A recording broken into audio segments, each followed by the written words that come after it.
มันลาม เผาอ่ะมันไหม้หมดเลย หน้ามันลุกขึ้นใหญ่เลยนะ ไม่มีทางหยุดหรอกเพราะมันยางพลาสติกทั้งนั้น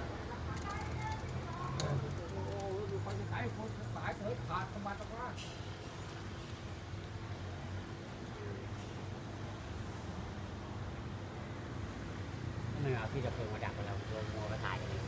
เดี๋ยวเขาไหวโทษในคนที่ถ่ายที่จับเชี่ยวกลัวลุกหมดเลยเชื่อปะ เราไม่ได้เป็นช่างสันทัดขนาดนั้น เราไม่กล้าหรอกจะดับเราช็อตเราตายอ่ะลุกหมดเลยนะ พี่ไม่แจ้งการไฟฟ้าหรือว่าอะไรเหรอ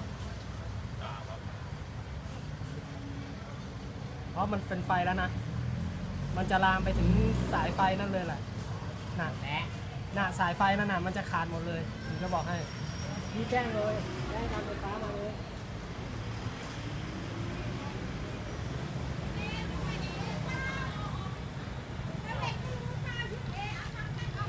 นี่อ้อมไม่ไหวแล้ว มันแค่เอามาก็เห็นลูกมันอ่ะ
แล้วสายไฟแรงสูงด้วยนะลุงเนี่ย